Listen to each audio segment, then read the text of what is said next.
Hello，大家好，又係我高B哥啊，係時間提醒大家飲水啦，增添智慧，增添水分，智慧如水啊！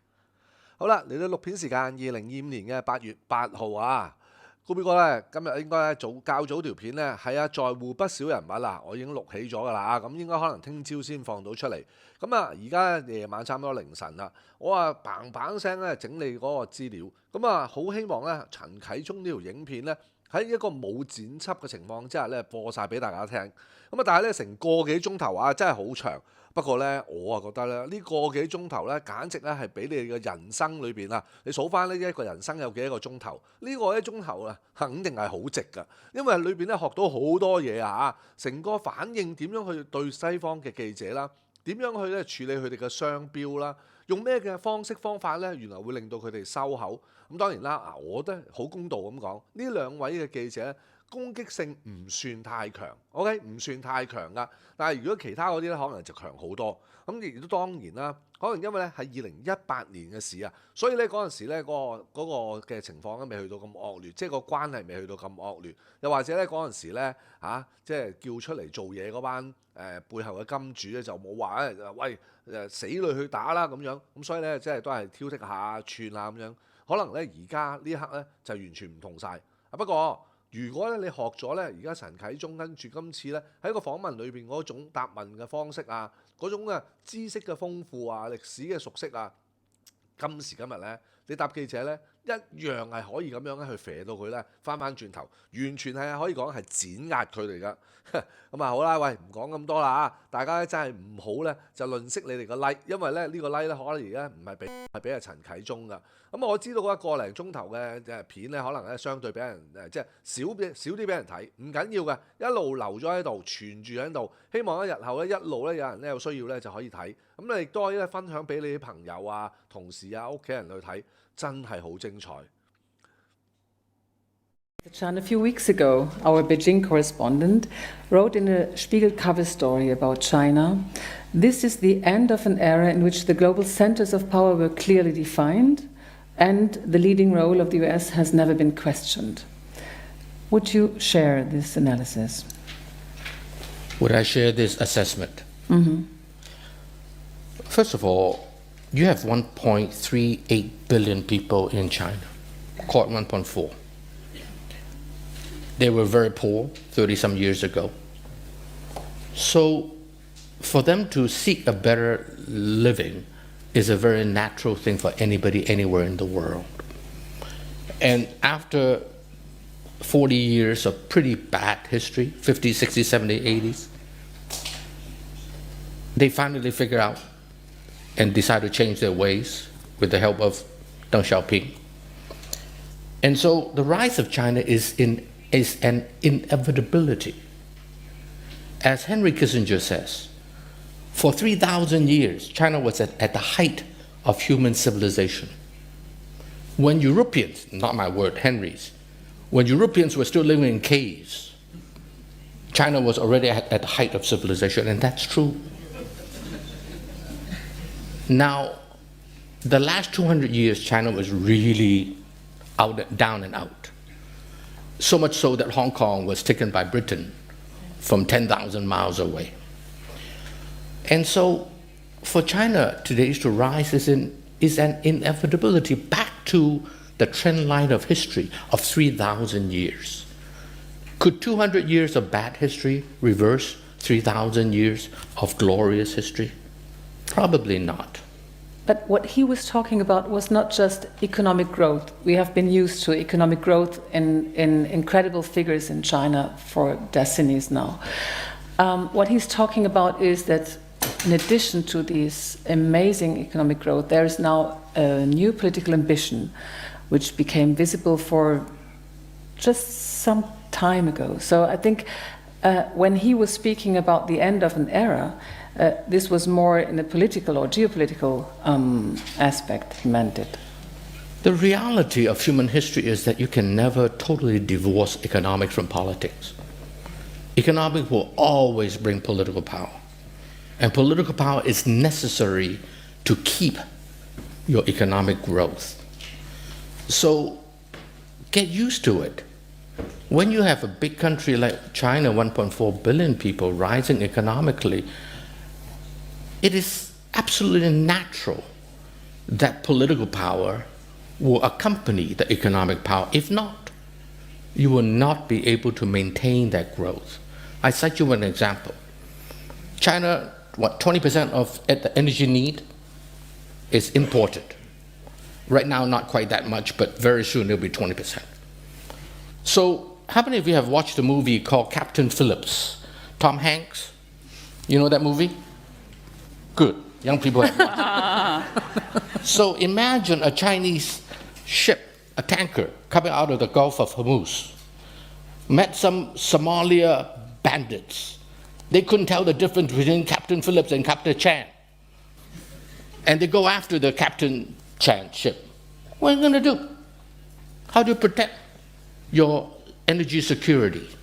Would you call the 7th Fleet of the United States and say, please help? Don't forget, 1996, 2 aircraft carriers from the United States 7th Fleet Navy parked outside of Taiwan, and there's nothing. Clinton sent them there. There's nothing China could do in 1996. That woke up the Chinese and say, wow, there's just 2 battles, 2 aircraft carriers from America. And America has 14 of them, by the way. 2 of them. The whole of China can do nothing. And so would they call the 7th Fleet if they mistake you for Captain Phillips? So no choice but to have a navy in order to protect your security of energy, right? Sure, but in the West we've got the impression that now from the need of protection, having a navy, an army, there is a new political will under Xi Jinping to play a certain role on an international level. Is there any moment for you, a specific moment you could pinpoint when these political ambitions of China became clear in the near past? I don't think that you can pinpoint a time. Perhaps the 1996 2 aircraft carrier sent by Clinton, President Clinton, was as close to it as ever. That woke up the Chinese. You have no choice but to protect your own economic interest. But that said, China is evolving gradually economically, and the political and military need to protect your economic interests will grow together with the economic rise. So the question rather should be posed to the United States. What kind of relationship do you want to have with China? If you want to have a good relationship with China, China can easily become more like Japan. Although, by the way, Japan has the 2nd largest defense budget in the world. Okay, so it's up to the United States what kind of a world of tomorrow you want. China is just doing what is necessary. We got the impression that last autumn something happened. So Ronnie, was that 19th Party Congress, was that a watershed in the history of China in the sense that, we have returned to our rightful sort of stature in the community of nations, and we're no longer going to stick to that policy of, reluctance and hiding our true intentions? The answer is a very simple one. Deng Xiaoping said that, meaning that we have to hide ourselves, don't stick out your head, right? Just buckle down and do your own thing. That is at a day and age when China was very poor. Its reliance on international affairs is very limited. So of course you do that, don't cause trouble. But as I said, now 2 things happen. Number 1, China's economy is so integrated with the rest of the world. Energy, as I mentioned, also there's food security. And so there is the need that stems from economics, number 1. Number 2, you have the United States. The United States, everywhere the Chinese turn, Africa, Latin America, Middle East, everywhere you go, America just slapped you on the face. That is just a fact. Just check history of the last 30 years, in particular the last 20 years. So the Chinese say, hey, how do we defend ourselves? We have no choice but to take measures that is commensurate with our economic prowess today. So the fact that Xi Jinping enunciated that doesn't mean that it happened that day. It's such a simple-minded way of looking at things that it happened that day, it changed everything. No, there is 30 years of economic development before that gradually drive China into a position where it's so totally dependent in the rest of the world.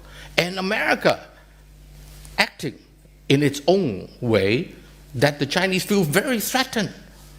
So eventually, you have no choice but to have a statement such as what Xi Jinping has said.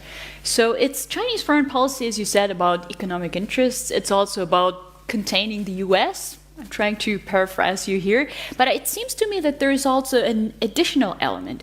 What he said at the Party Congress was that he believes it's high time for China to transform itself into a mighty force that could lead the world on political, economic, military, and environmental issues. So could you tell us what exactly he has in mind? What are those projects that he's talking about? You know, you mentioned about China containing the United States. Does China have the ability to contain the United States? Or has it been America that has been containing China? And if somebody want to contain you, what are you going to do? Lie down and say, rape me? What do? You have to do what is necessary for your own people. Of course. So, I think you asked the wrong question. It is not China who is containing the United States. It's the United States who is trying to contain China. Point taken. So China has no choice but to react, respond. Then to your other question about what it means. Well, if you're a big guy like China, there are certain responsibilities. Mm-hmm. And in fact, a lot of people are accusing China today for not taking enough international responsibility. So China tried to take some international responsibility, then you come around and say, hey, what's your intention? No-win situation. Such is the world. Wake up, grow up, get used to it. That's the real politique, like it or not. The only thing you can do is be strong enough to protect yourself, economically, militarily, and otherwise, right? Right. So China is doing any other country would do, except that China is a big country. I walk into any room, nobody notice. I'm 1.6 meters. Nobody would notice me. But if I'm Yao Ming, you know Yao Ming? 2.26 meters, the basketball player, NBA.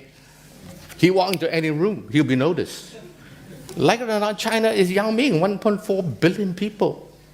So whatever they do is in the limelight. They cannot hide like I can. So get used to it.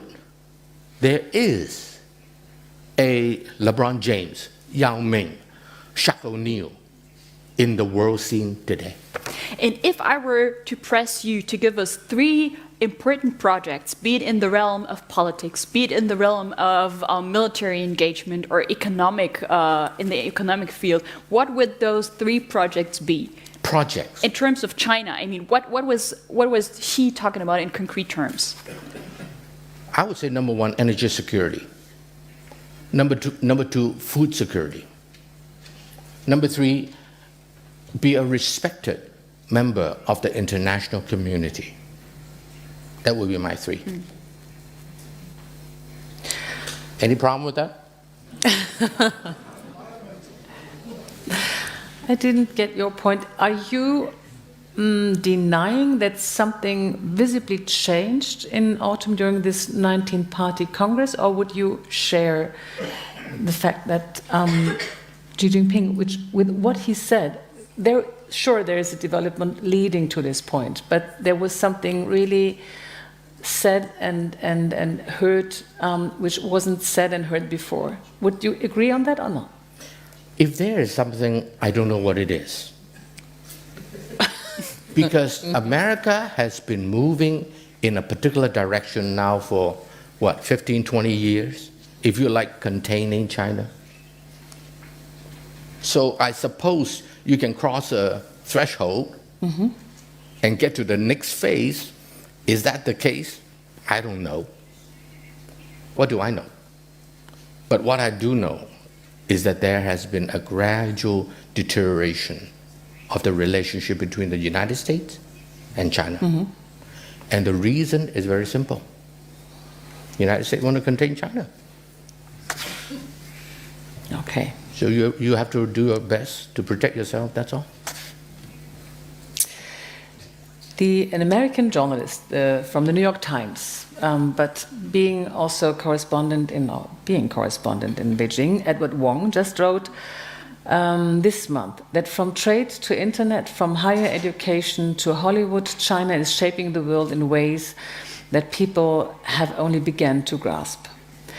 What is your impression? Do you think the West is aware enough of these epochal changes happening? Whether they are or not is one issue. What is changing is, in actuality, is another thing. Years ago, I gave a speech that says that by China's being weak and out of the international community, because they were so poor and communistic, foolishly, a lot of internal strife and problems, they deprive mankind of 20% of the human ingenuity, creativity, intellectual prowess in the world. China is about 19-20% of the world's population, right? And so you never see anything. How many of you have watched a Chinese movie 20 years ago? How many of you have heard of a Chinese artist or a Chinese musician? Hardly. Because China was poor and out of sync with the rest of the world. But today, as China is economically integrated into the global community, as it gets a little wealthier, surely it will unleash the creativity and artistic expression of 1.4 billion people. In that sense, you will be watching movies from China. You will be listening to Chinese artists playing.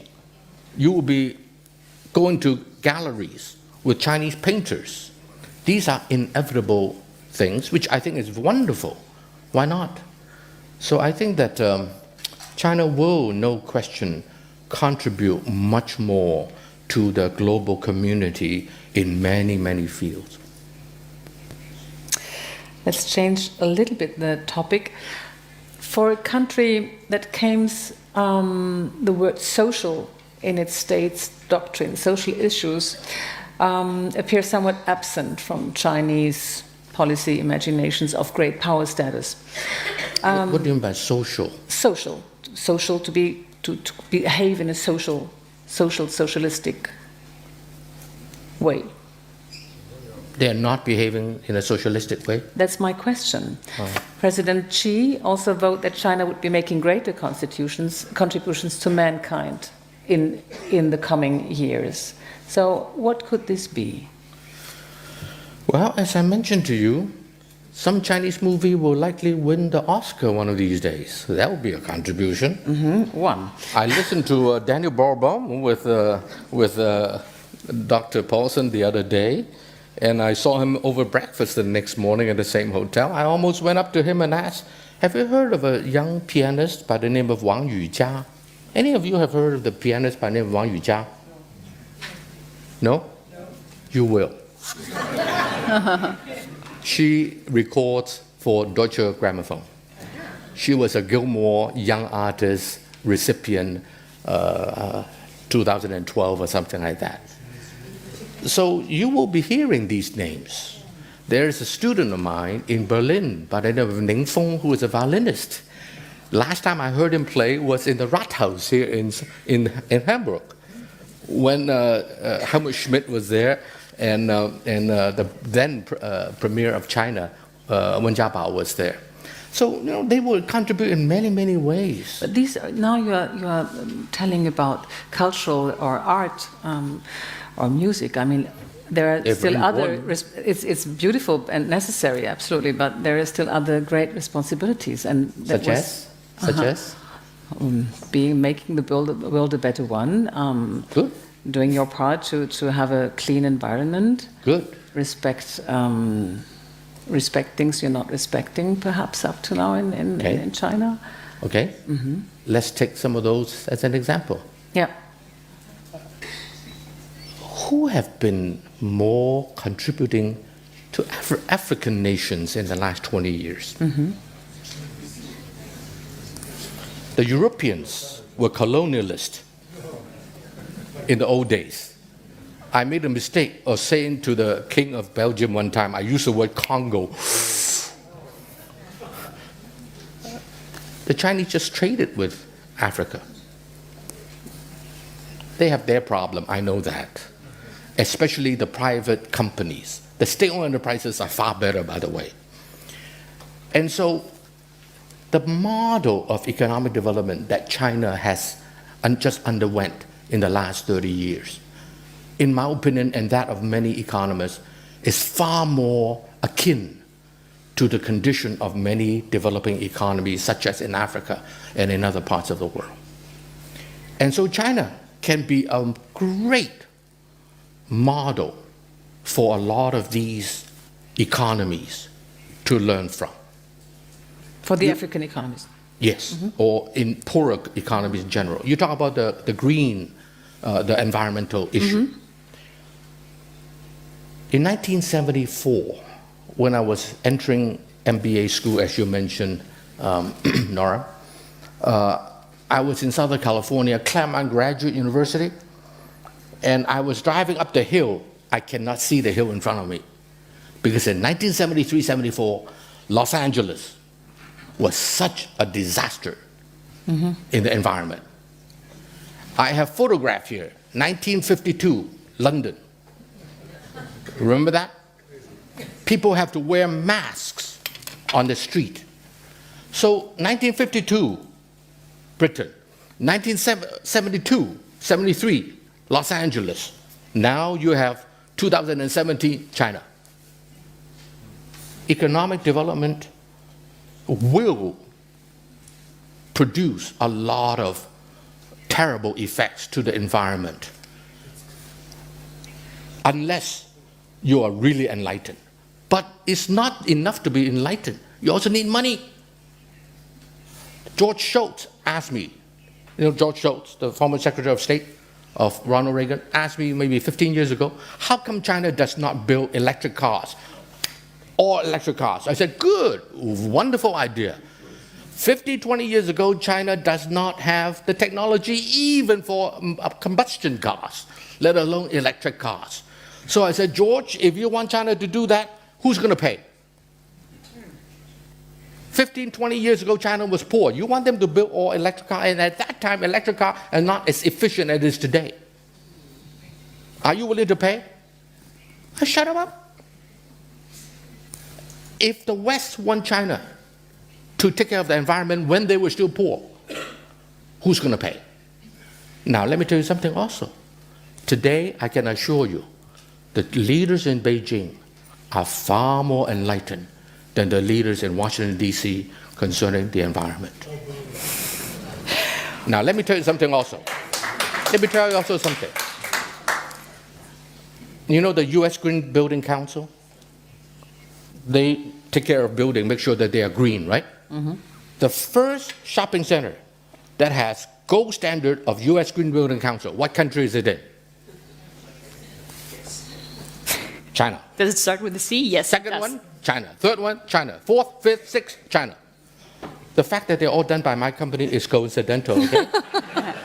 I think that point is definitely taken, Ronnie. But let's come back to the sort of with great power comes great responsibility thing. You talked a lot about the environment and what China does to protect it. A different issue that comes to mind is migration, which is a global concern. Now, could you imagine that China takes in refugees from, say, Syria or other parts of the Middle East, or even closer to home, maybe from Myanmar. Is that an issue where China could also show responsibility? First of all, I'm not sure if anybody have asked.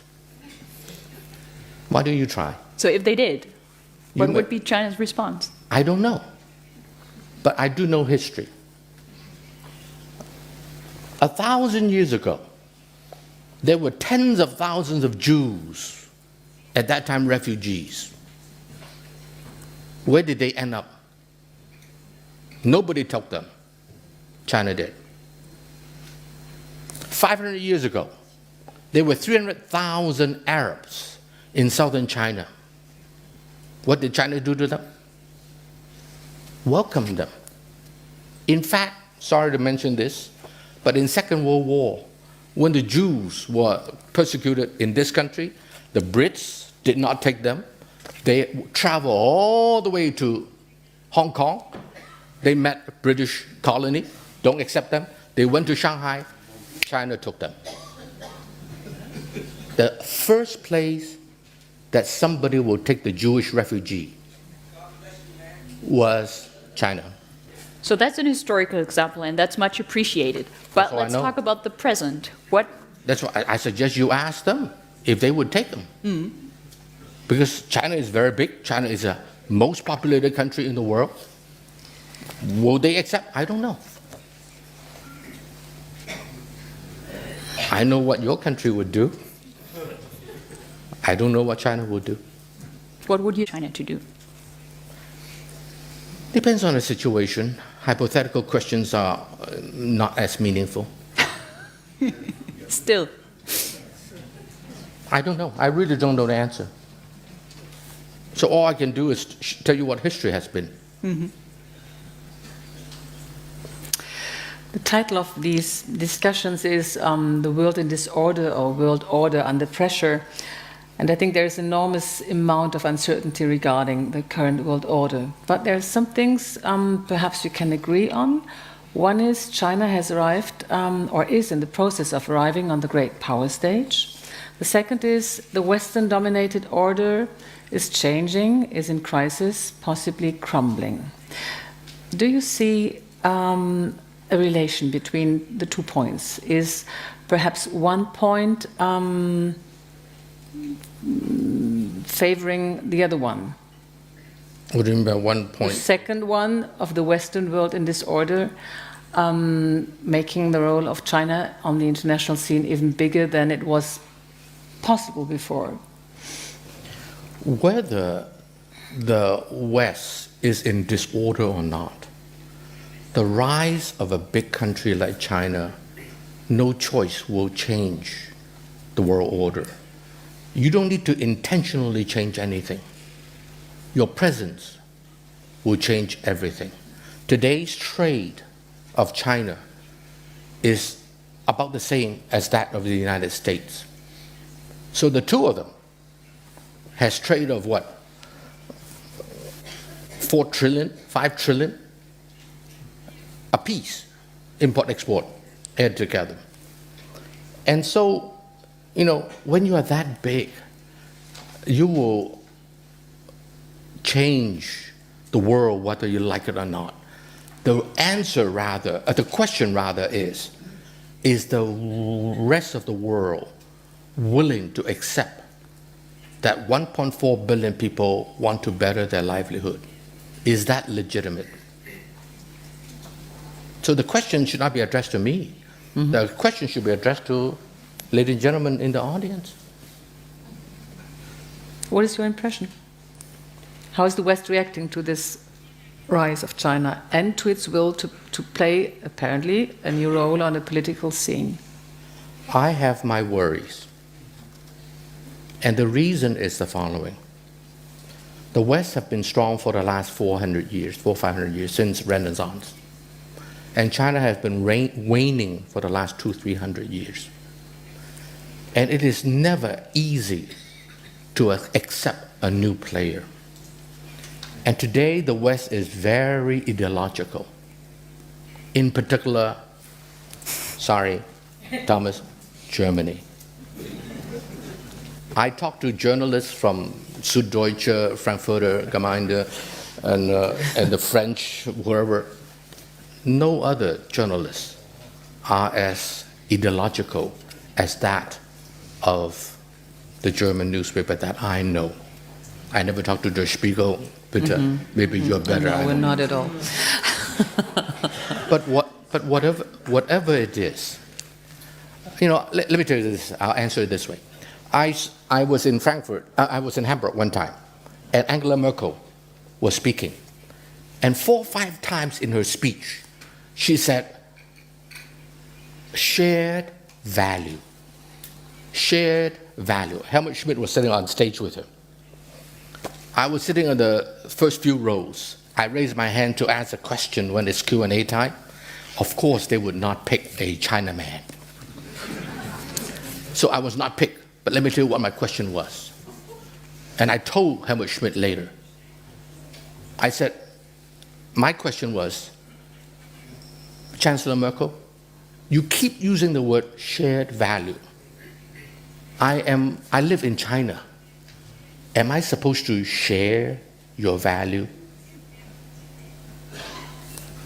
By saying so, now no one is suggesting that you should give up your value. By all means, keep your good value. But by saying so, you draw a line on the sand. I am on this side, you may be on the other side. If you don't share my value, you are not one of my own.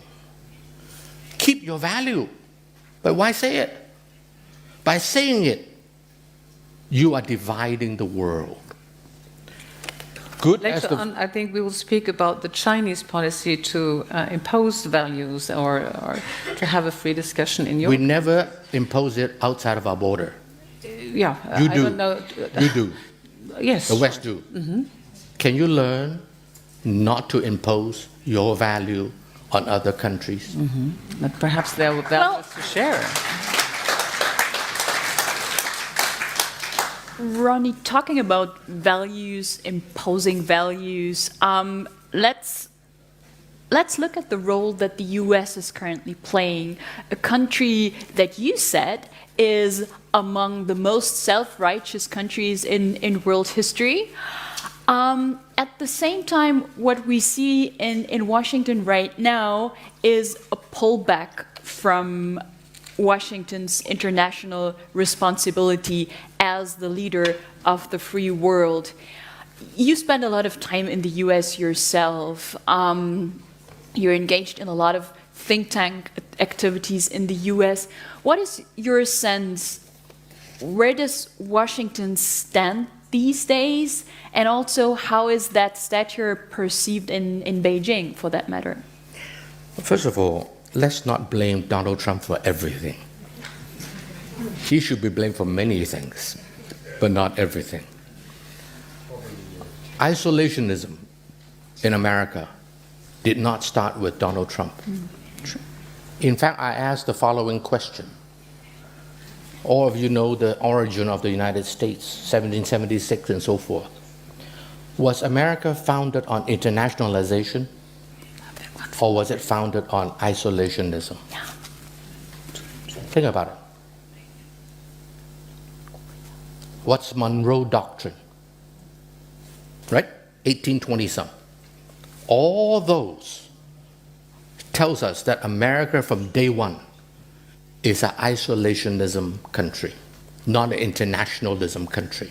The fact that you and I live our whole life in the post-World War II era, where America was originally reluctantly pulled into the international scene, does not mean that America historically was an internationalism country.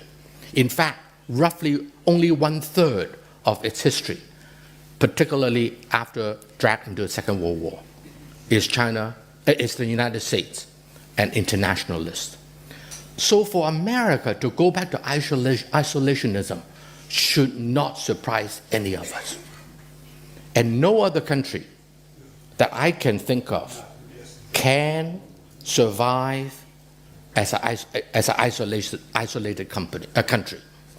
The United States is the only one. Somebody said, oh, maybe Russia can. I said, no, Russia cannot. Russia may not need to import anything, but it needs to export gas, natural gas. So even Russia cannot be totally isolationist and survive. The only country that I can think of is the United States. 2 oceans on 2 sides, small Canada on the north, Mexico in the south, not a threat to Russia, to the United States economically or militarily. So America can easily go back to isolationism. And I do worry that America has that tendency always. And so let's not be too surprised if America moved toward isolationism. I don't like it. But what can I do? And I do fear that America, especially now with Trump in the White House, may be moving the country further in isolationism, which I don't think is necessarily good for the world. And that means that China has to take on more responsibility, fill that vacuum. Well, China never want to be number one because China always was number one for 3,000 years. Then the last 200 years become number nothing. A couple thousand British soldiers took over China. In Shanghai, where my mother grew up, in Shanghai, in the parks, there's a sign that says, no dogs and Chinese. This is in your home. What would you like, Britta? You go home, in your bedroom, there's a sign that says, no dogs and Britta. That's exactly what the colonialists did to China. And so, China has this terrible history of the last couple hundred years of under oppression by the West. 22,000 soldiers in 1900, 8 nations defeated the whole of China, from Europeans mostly, except the United States. So China is today just want to be back to the global scene as a responsible and respected member of the international community. How much responsibility you want them to take? It depends. So far, they are the most business-oriented country that I know. They try to keep the hand off all the politics and so forth. Middle East, they try to get out of it. They don't want to touch it, right? Do you want China to take more responsibility?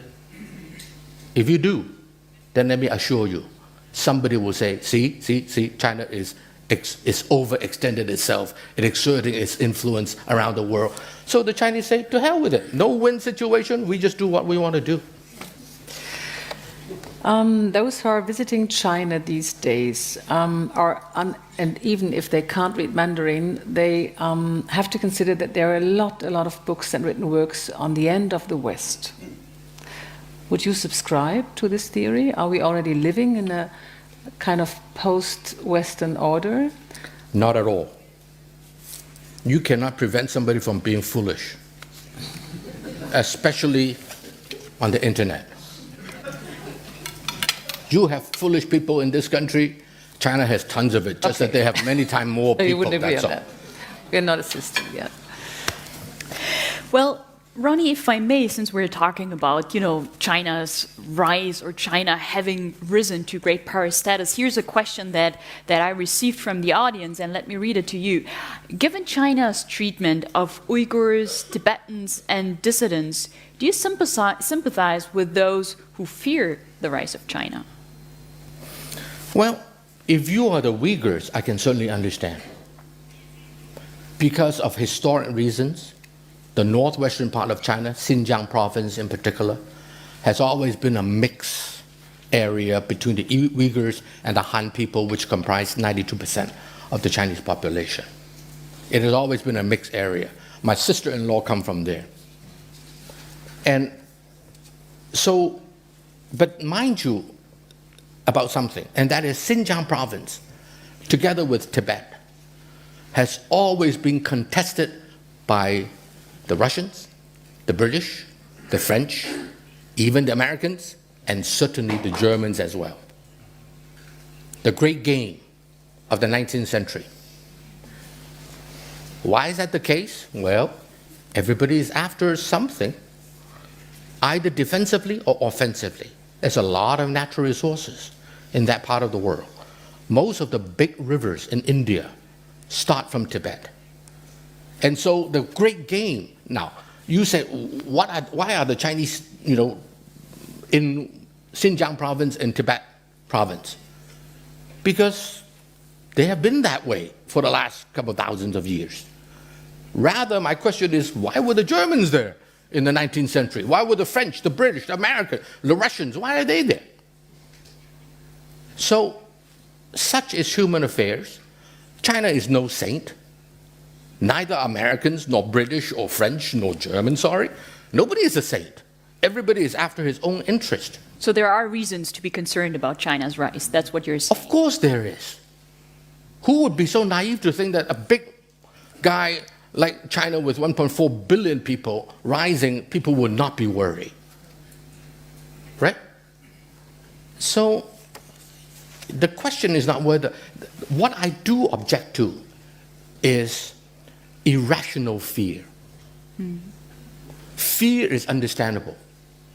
Irrational fear is terrible. I asked some questions in the last 3.5 days since I've been in Germany, and I've been talking to a lot of think tank people. I asked them simple facts, and they don't know the facts. And yet they are so, shall I say, irrationally fear of China. Let's get the facts right first. Talking about getting facts right, here comes your favorite question, Ronnie. Let's talk a little bit about the South China Sea, which is, for all intents and purposes, one of the flashpoints, not only between China and its neighbors, but also in China, in Chinese-American relations. Now, what a lot of people find hard, not only in the West, but also in China's neighborhood, is to square that rhetoric of China's peaceful rise with actions in the South China Sea. Land reclamations, building military bases on those artificial islands. How does that go together? Very simple. First of all, Japan in 1945 has to give back all the territory that it has taken from its neighbors. Who did Japan give all those islands back to? Spratly and Paracel. Who to?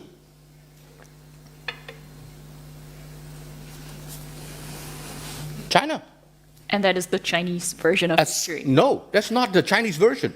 That's historic facts. The United States 7th Fleet accompanied the Chinese, whatever navy that they had at the time.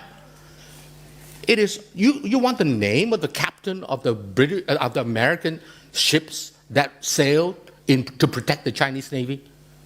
I can find it for you. It's historic fact. If you have a problem with facts, then end of discussion.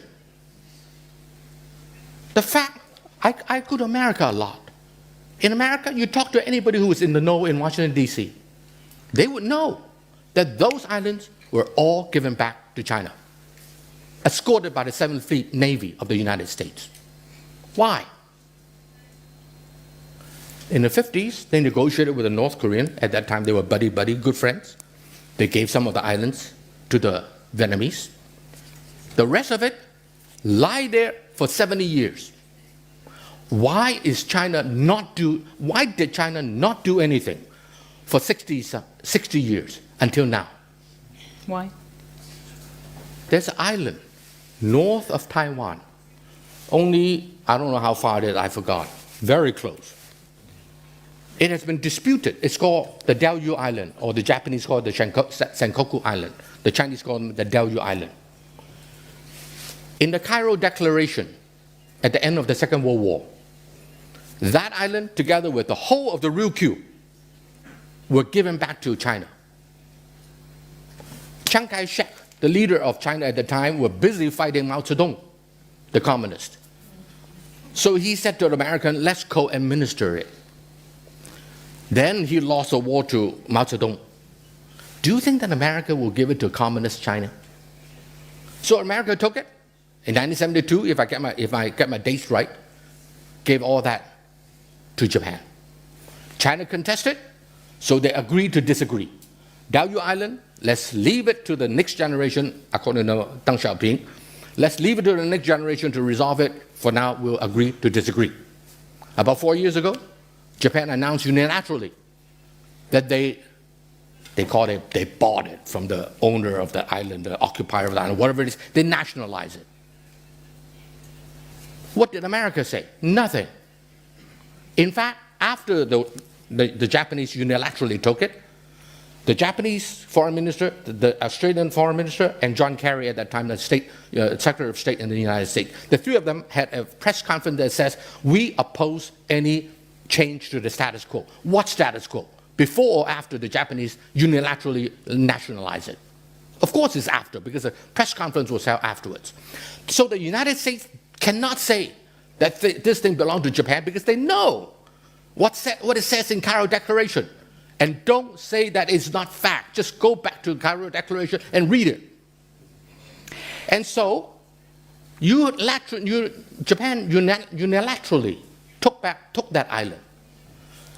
So China did not dispute it, or they disputed it, but there's nothing they can do. Have you ever come across your mind that if you pick on a big guy, or you pick on a guy like me, there's not much consequences. I'm a small guy. If I'm a big guy like that young man did, there's consequences. And China is a big guy. You take that island from China unilaterally, and America said nothing about it. So the Chinese said, okay, you do this, I do that. You react one way, you act one way, I react another way. And Ronnie, just because China is such a big guy, wouldn't it be a responsible behavior for a country, a global country such as China is, to build trust rather than to sort of pour even more gasoline into the fire in a region which is, even without these tensions, already quite tense? Pardon my language. You expect a big guy to lie down and say, rape me? I would expect a big guy to try and build confidence. Why do they need to build confidence? Just because you blackmail them and take their bedroom, or steal whatever from them, and they say, "Oh, I build trust. You can take anything you want from me. Come to my house, take whatever you want. I am here to build trust." Which country would do that? Why do you expect that of China?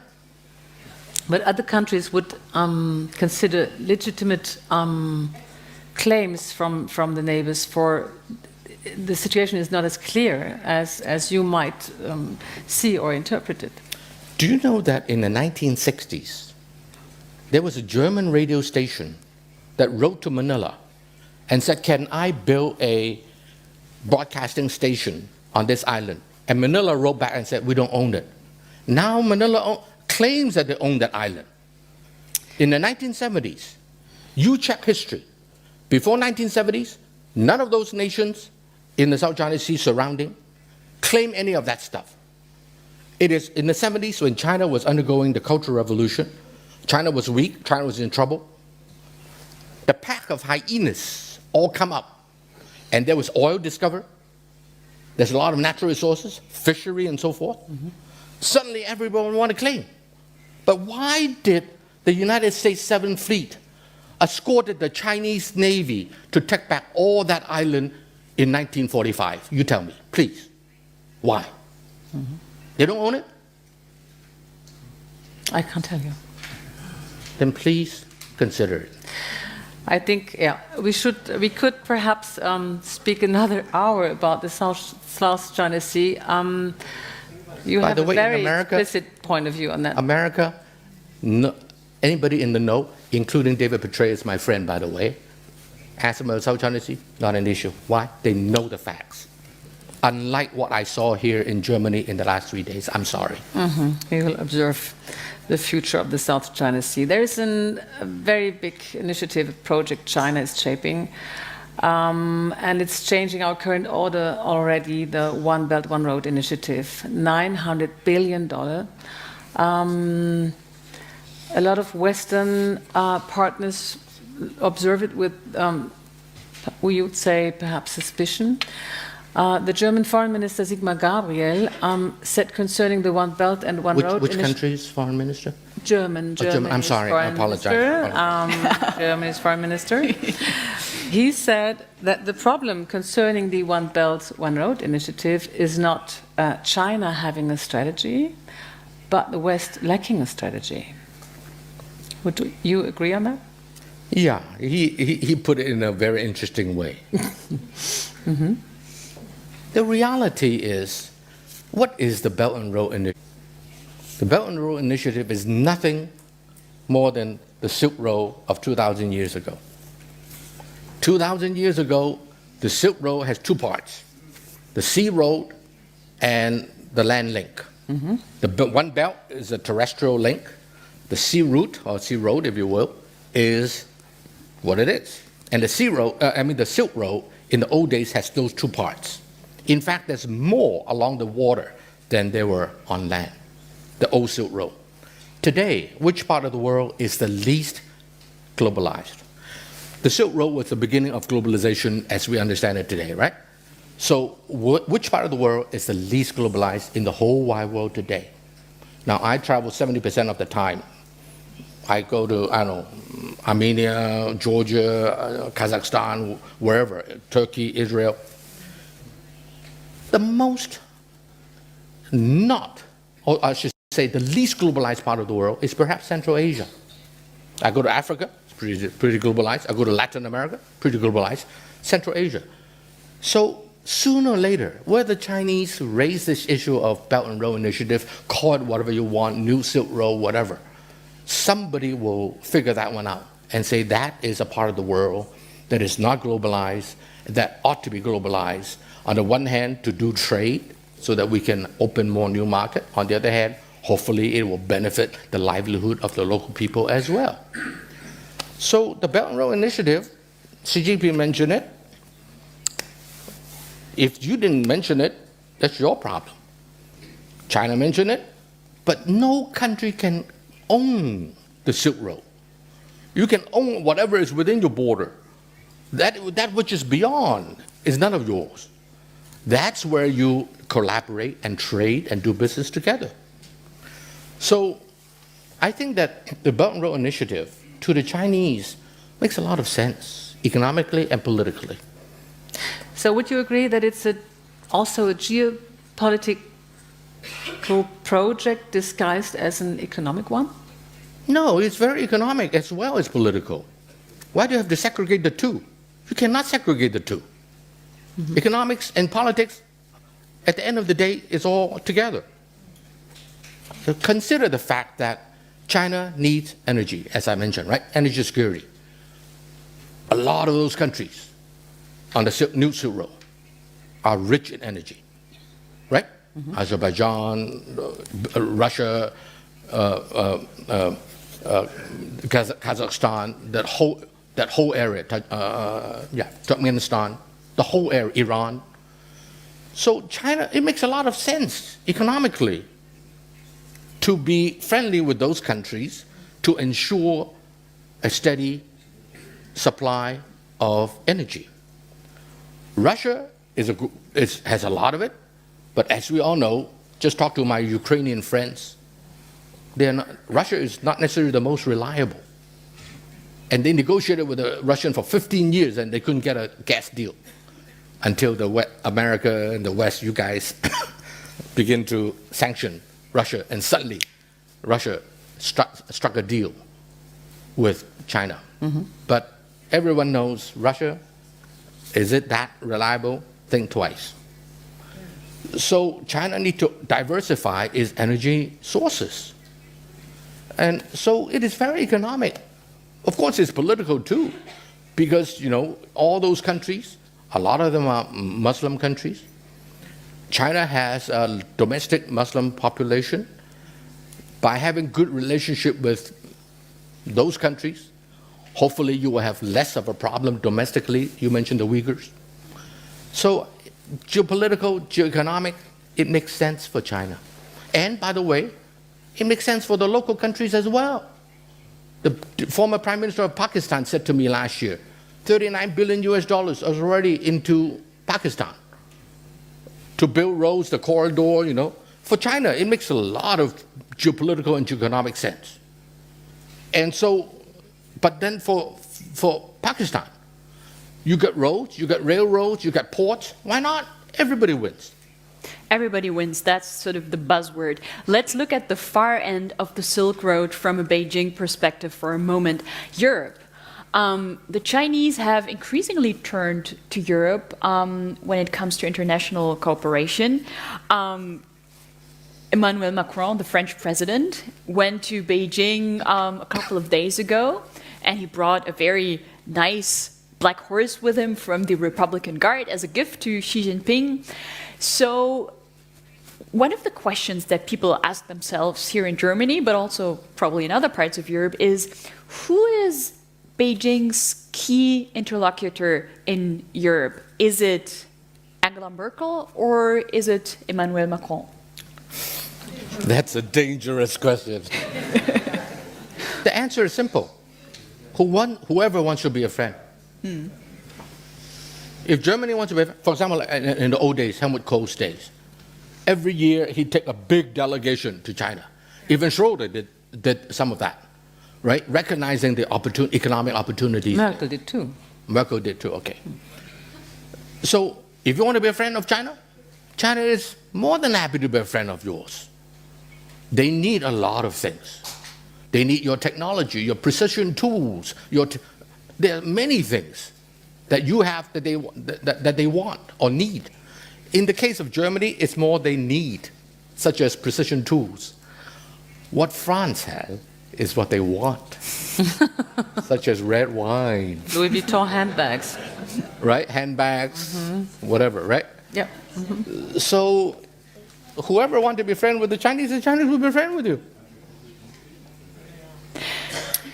So you don't see any change within the political framework inside Europe? It's up to you. No, you as a trading and negotiating partner. No, it's a trading partner. Whoever wants to trade, they will trade.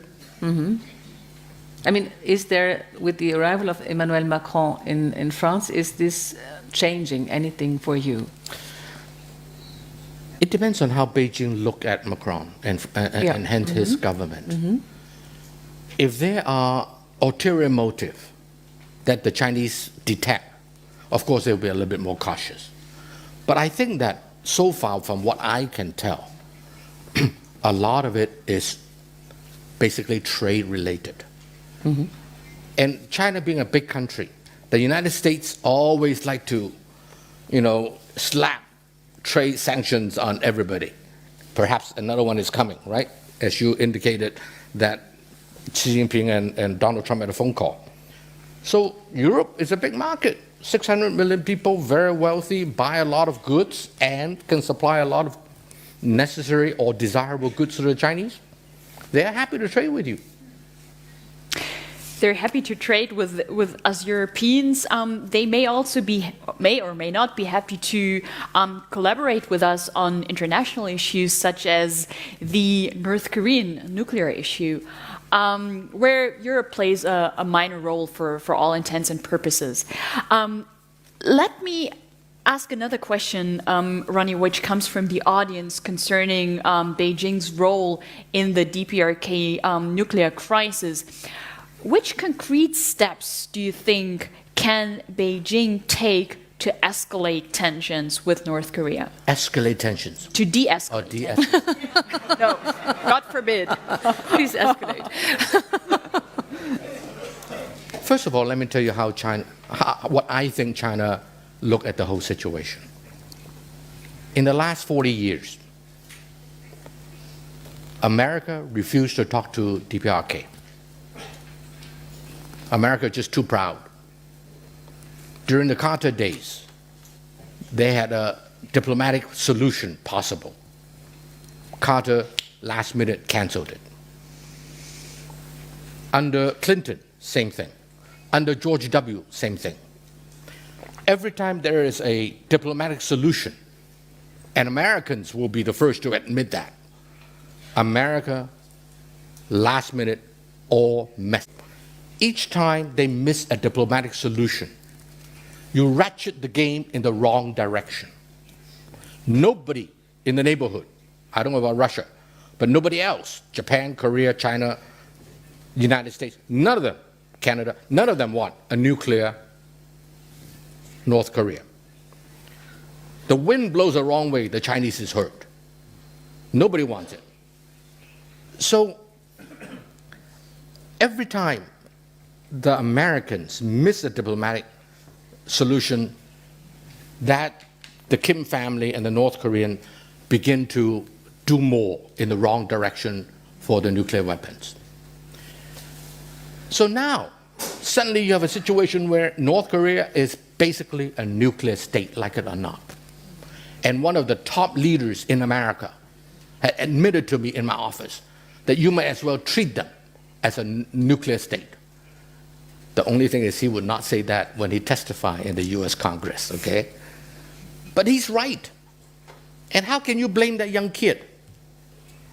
If Gaddafi has nuclear weapon, he may still be alive today.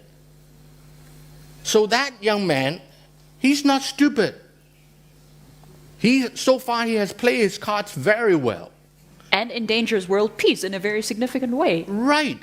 You better believe it. And so America got it wrong each time. And then finally they are confronting with a nuclear state in North Korea. So they have to find somebody to blame. Who to blame? China. Easy target. Every sin in the world is because of China. And so, North Korea, blame it on China. What can China do? Mind you something. China's end game for North Korea is exactly the opposite of what America wants. America doesn't care if tomorrow North Korea disappears.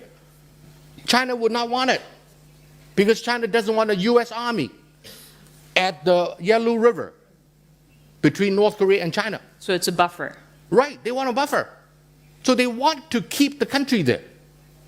America doesn't care. Get rid of them. So much better. And America is very good at it. Regime change is a specialty of the United States. And only the United States have the power to do that.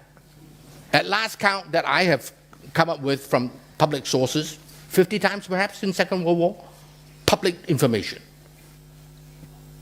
So China say, put yourself in the Chinese position. You guys messed it up in the Carter administration, in the Clinton administration, in the Bush II administration.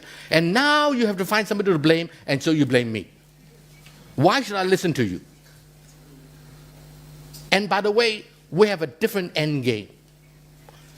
And so they say, hey, my American friends in Washington, D.C. said, why don't they just turn off the tap for the gasoline? So you want to freeze 5 million North Koreans to death?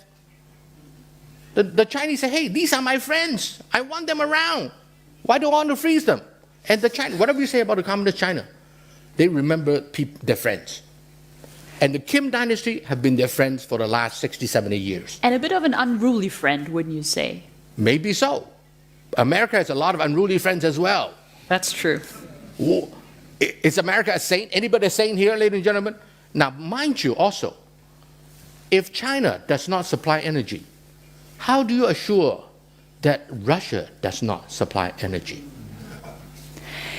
Do you know who is the most important ambassador in Pyongyang? Anybody know? The Russian, exactly. So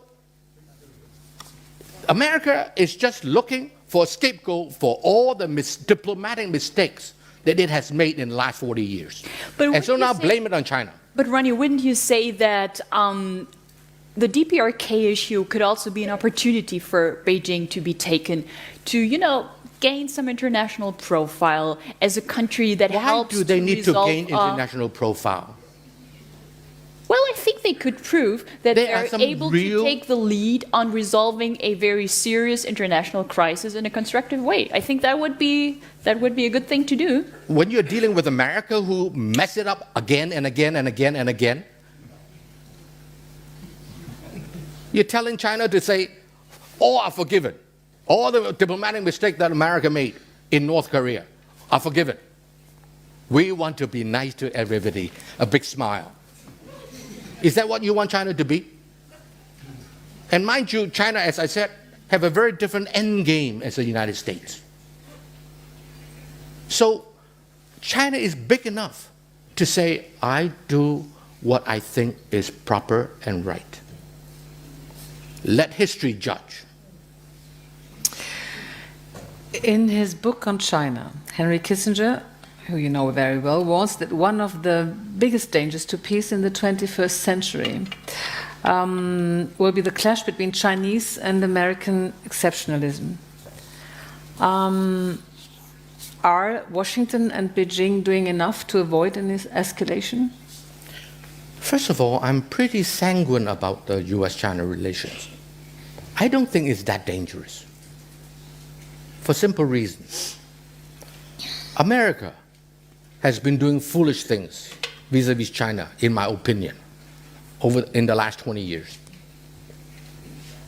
But you need two parties to get a divorce. China doesn't want to have a divorce.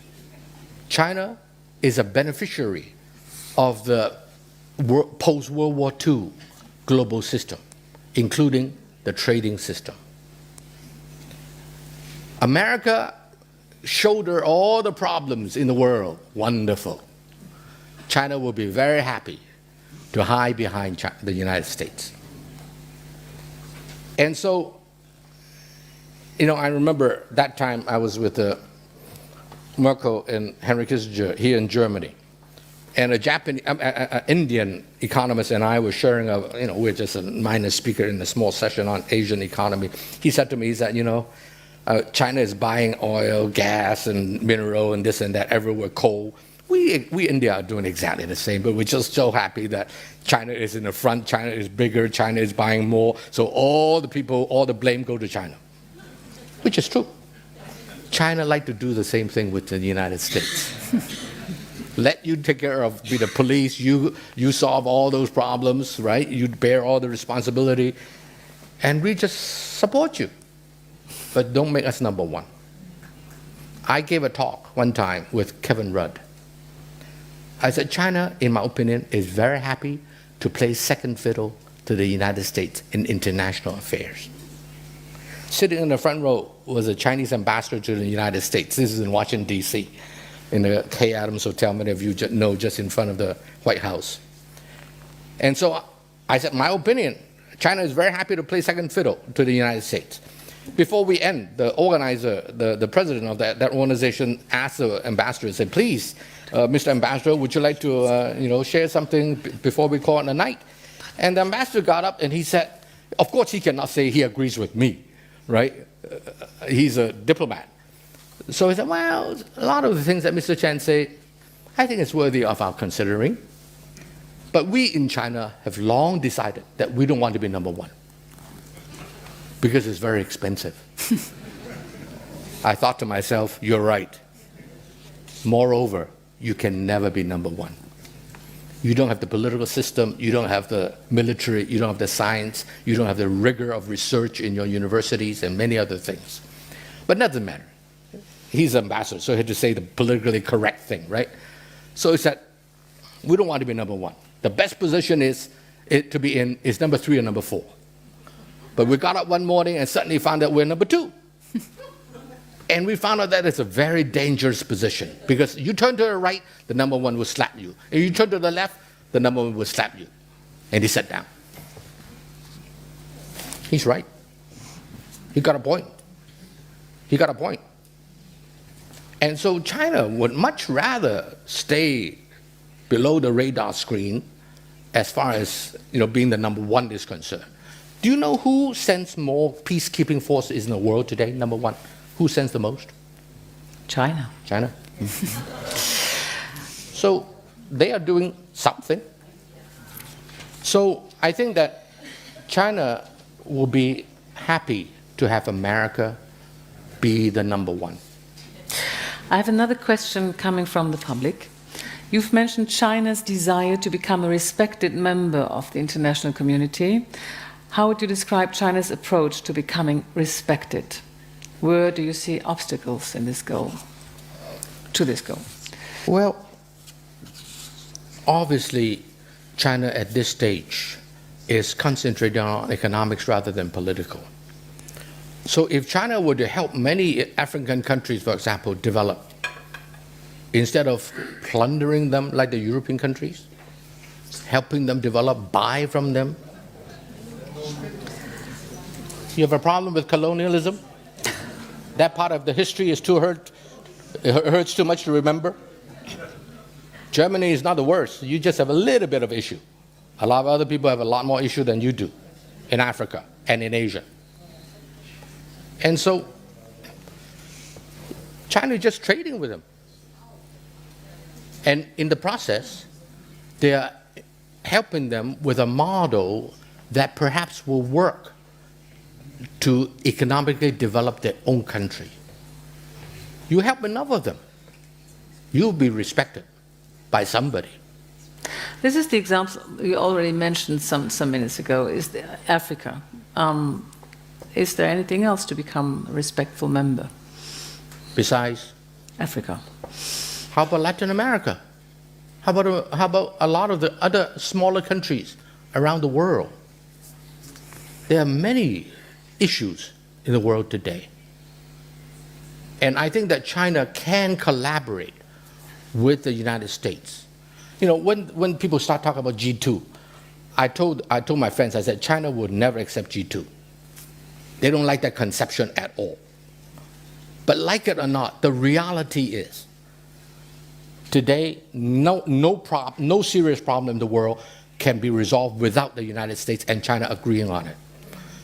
Be it money laundering, be it nuclear proliferation, be it environment, sustainability issues, right?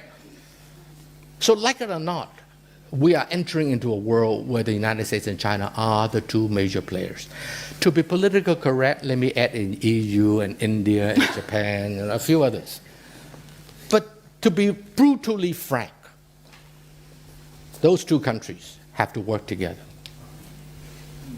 And so the question is, would the United States want China to be a friend or a foe? You want it to be a foe, you have a foe. You want it to have a friend, you have a friend.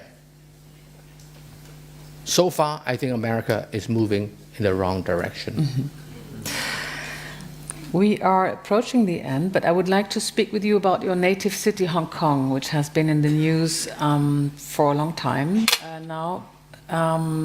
Why is China undermining the one country, two systems principle in Hong Kong? Why is it arresting leaders of students' protest movement? Why is there no freedom? You know, you guys really don't know the facts. Okay. We heard that before. Mm-hmm. Do you know that under the Brits, if any newspaper were to criticize the British government, you would not be invited to the next government press conference? You would perhaps not be arrested. Do you know that nobody's arrested in Hong Kong because of that? Mm-hmm, mm-hmm. Do you know that they tapped telephones before 1997 by the British? Regularly. Even the list of names came up. One of them is on my board. So you think the Brits are saints? Think twice. I fault China for not abiding by the basic law, not because they are too tight, because they are absolutely way too loose. They did not abide by the basic law because they have a policy.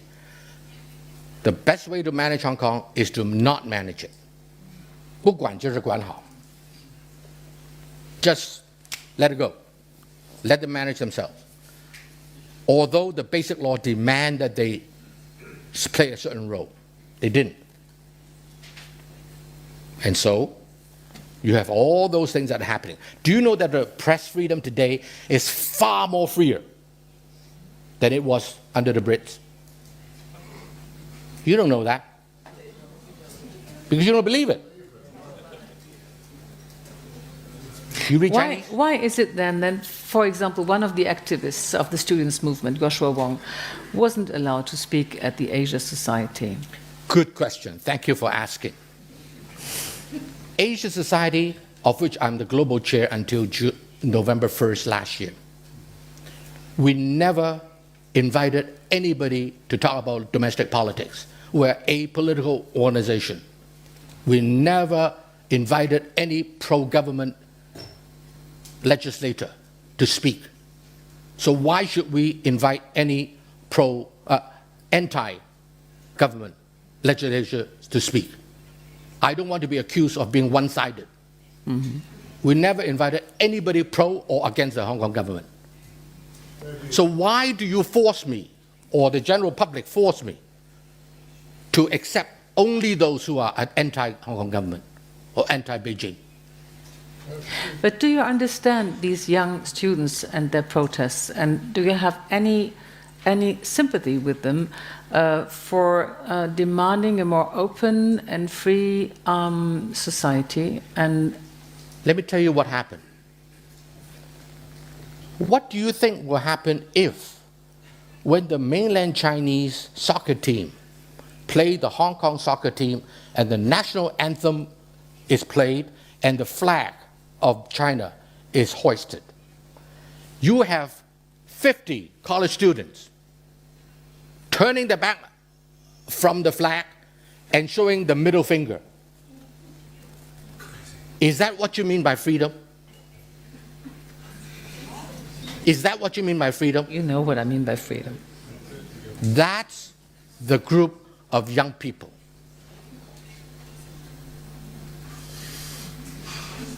Is it right to turn your back against the national flag and raise your, I don't want to do it, okay?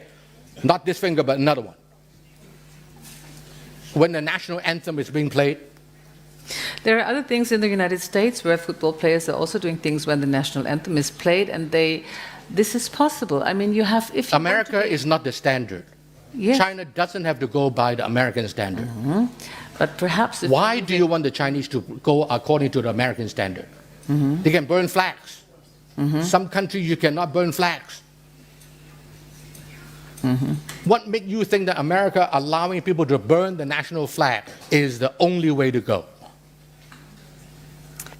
Okay. I think let's have a full stop here and ask one final question, Ronnie. You told us about your track record, your very good track record of predicting who is the new generation in the Chinese leadership earlier on. A lot of people can do that. I'm not the only one. But you can. So the question I would like to ask you is, the current Chinese president and Secretary General of the Communist Party in China, Xi Jinping, has acquired an enormous amount of power. Do you think that he's gonna relinquish that power in 2022? I don't know. Will Angela Merkel run again? Probably not. She was just Okay. re-elected. Just re-elected. How many terms can Angela Merkel serve? As many terms as she can win, right? So why are you asking that question? It's of interest, because he's an important guy. Right. So what if he serves another 10 years? He'll be matching or coming close to Angela Merkel, huh? It would be indicative of how the Chinese system functions, or...